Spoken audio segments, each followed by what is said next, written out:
Muy buenas noches a todos. Mi nombre es Sebastián Mendoza y estudio en la Universidad Politécnica Salesiana. Me encuentro en el segundo nivel de la carrera de psicología. Y el día de hoy se encuentra conmigo Carla Zambrano Ledesma.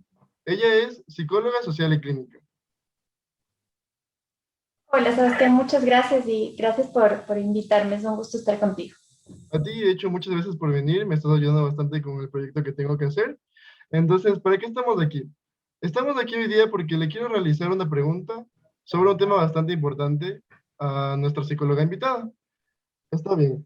Nuestra pregunta es sobre los riesgos más importantes que puedan presentar los niños que estén atravesando la etapa de la pubertad y qué nos recomienda para prevenir los mismos.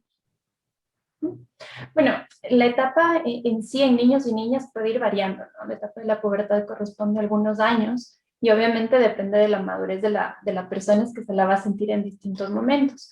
Algo que sí se ve muchísimo, tanto desde la parte clínica como social, es la afectación que se tiene en los cambios físicos, los cambios del cuerpo. Y ese es un factor súper importante a considerar para trabajar. Primero, no solamente es el cambio físico, que hay personas que les afecta, por ejemplo, en el acné, hay personas en el peso, en la estatura, eso de lo visible, pero también obviamente hay cambios mucho más desde el ámbito privado que también empiezan a pasar. Estos cambios generan muchísima confusión en la autoimagen y muchas veces en la autoestima, ¿no? Somos seres sociales y comúnmente en esa edad la validación entre los pares es súper importante. Entonces, cuando existen estos cambios, comúnmente las personas de los niños, las niñas o ya los preadolescentes empiezan a cuestionarse mucho de sí mismas y de sí mismos. Más aún si es que el ambiente social, el ambiente grupal en las instituciones escolares, por ejemplo, también empiezan a cuestionar sobre esto, a hacer burlas. Entonces, esto es un riesgo, ¿no? Todos los cambios físicos nos exponen a ciertas situaciones que pueden ser burlas y pueden darse esto como el bullying, el maltrato psicológico, y eso hay que tenerlo muy presente. Claro. Otro riesgo que se puede dar acá es como un despertar sexual. En sí, el despertar sexual tiene en distintas etapas, pero como el cuerpo está cambiando, hormonalmente también hay ciertos cambios, también hay un despertar sexual distinto. Y esto es un riesgo, ¿por qué? Porque hay que hablar justamente con los niños y niñas o preadolescentes sobre todo lo que implica la sexualidad, que es un aspecto sumamente alto. También es importantísimo hablar sobre la orientación, sobre la identificación, la identidad, el género. Todas estas cosas son muy claves y también en respetar lo diferente y las diferencias. Eso sin contar este otro tema que es importantísimo y ya es más aún cuando hay ciertas exposiciones a la sexualidad, el tema del consentimiento, por ejemplo. Claro. Es clave que a estas edades ya se entienda el consentimiento en todas las relaciones, que se entienda lo que puede ser un abuso, una violación, que se entienda cuando la coquetería pasa un nivel y se vuelve acoso. O sea, todas estas cosas definitivamente son riesgosas para la salud mental y física en esta edad.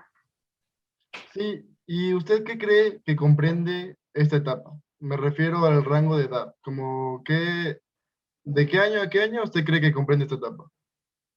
Bueno, va dependiendo, ¿no? Porque según distintas teorías y según distintas organizaciones se plantea el rango de edad, pero comúnmente está entre los 10 y los 14 años. Se dice que en niños a veces desde 12 a 14 y en niñas de 10 a 12 años, pero a lo menos en la clínica, en la experiencia que yo tengo con mis pacientes, es muy relativo encasillar cuándo realmente se empieza y cuándo se termina la pubertad o la preadolescencia. Porque, como te decía al inicio, nos venimos construyendo de distinta manera y los cambios físicos no dan cuenta solamente de la pubertad propiamente, ¿no? Hay personas que pueden desarrollarse mucho físicamente a los 20, 11, 12 años, otras personas que el desarrollo va a ser a los 14 o 15 años, pero el desarrollo psicológico, o sea, toda la parte mental, la madurez y todo lo que implica este crecimiento, que no va por la edad cronológica, sino va por todos los aspectos subjetivos y simbólicos que vamos construyendo, va a ir variando y no necesariamente va de acuerdo a la edad tecnológica, como te decía. Entonces, es bastante relativo y en la clínica lo que se ve es una variedad de síntomas, de situaciones, pero algo que sí se ve muchísimo en esta edad es el tema que hablábamos antes de los cambios físicos asociados a autoestima, autoconcepto, autoimagen y todo lo que tiene que ver también como este despertar sexual y la validación entre pares. Sí, me parece que tiene toda la razón. Y con respecto a lo que hablamos sobre el consentimiento, ¿qué creo que deberíamos hacer para reducir este tema y evitar inconvenientes, tal vez evitar posibles violaciones respecto a la enseñanza? ¿Cuál sería un buen consejo de su parte para nosotros del público eh, evitar estos inconvenientes? Y esta pregunta es súper importante, la que acabas de hacer, porque es no solamente para la gente que está cerca de los preadolescentes, sino en general. O sea, algo que es importantísimo para el tema del consentimiento es hablar del tema. Hablar de que tanto las niñas, los niños, los hombres, las mujeres pueden decir que no en el momento que se sientan lo más mínimo incómodos o incómodas, pueden decir, no, no quiero esta situación. O en el tema que te decía de la coquetería, muchas veces el tema de coquetear a alguien implica ciertos juegos y ciertas dinámicas de poder y de seducción que si se pasan de un cierto límite llegan a ser acoso. Entonces, algo que es importantísimo es ver si la otra persona está incómoda. Si alguien está incómodo respecto a lo que digo, respecto a lo que hago, no es el mejor camino. Ya estoy pasando como un límite personal de esa persona. Entonces es súper importante notar esto, observar la incomodidad del otro, observar si es que mis comentarios están generando como cierta presión social y grupal que la otra persona está cediendo, no porque quiere asumir o sentir el comentario o cierta caricia, por así decir, o aceptar cierto beso, sino que lo está haciendo por la presión social que se está ejerciendo. Entonces tenemos que entender estas situaciones. ¿Para qué? Para que si somos las personas que estamos viviendo el tema del poder decir sí o no, nos sintamos libres de hacerlo, pero también si somos observadores o observadoras de esta situación, poder decir algo. Entonces también esto es importantísimo, dejar de guardar silencio cuando vemos situaciones que pueden estar bordeando el tema del acoso, de las violaciones, de esta presión grupal que nos pueden llevar a lo que tú decías, ¿no? Como ciertas, primero un despertar sexual que no es de acuerdo a mi edad, y eso también obviamente puede llevar a un abuso, a una violación. Claro.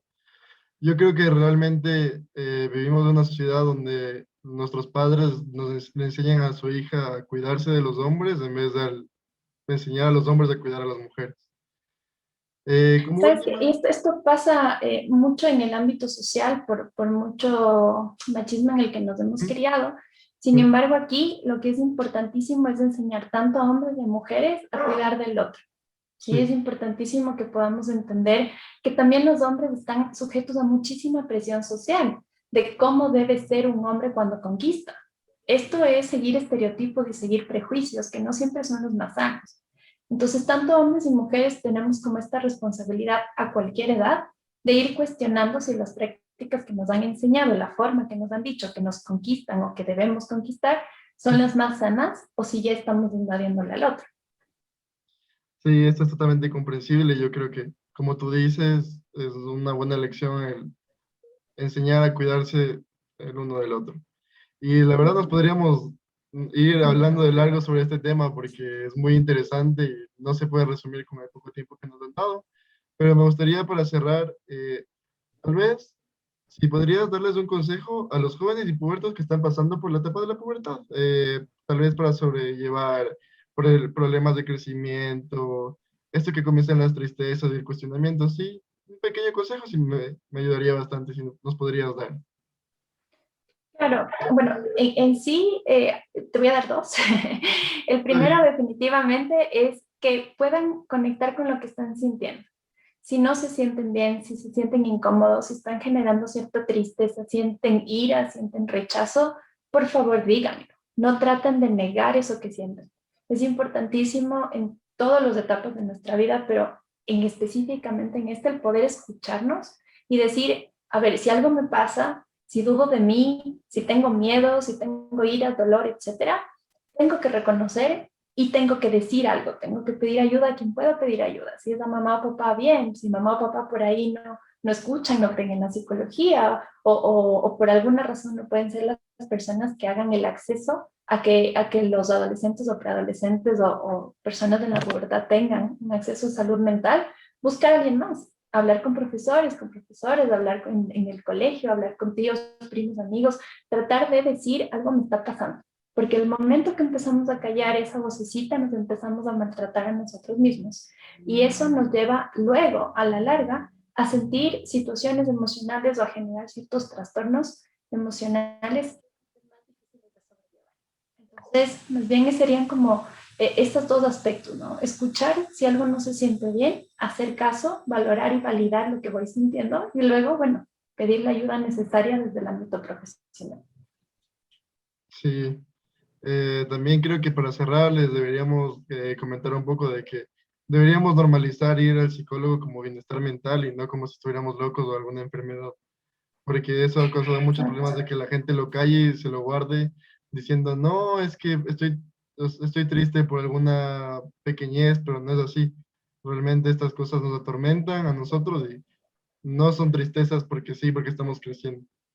Bueno, Sí, exactamente. Y lo que tú acabas de decir es clave porque lo que no se dice se acumula, lo que se acumula se empieza luego a sentir tanto en el cuerpo con las emociones sí, y luego por no prevenir, por no escucharnos, como tú dices, por no entender que la salud mental es importante y no solamente es para trabajar trastornos complicados o ciertas patologías mentales como más difíciles, sino para el día a día y para poder entendernos, sobrellevar las cosas mejor y más que nada ir sanando cosas que en la vida nos van pasando. No, no somos nada nos aliena un poco de que algo nos marque. Entonces, sí, definitivamente es un trabajo que tienes que seguir haciendo tú también en la carrera y seguir normalizando. ¿No? Nos corresponde a todos en el ámbito, de verdad.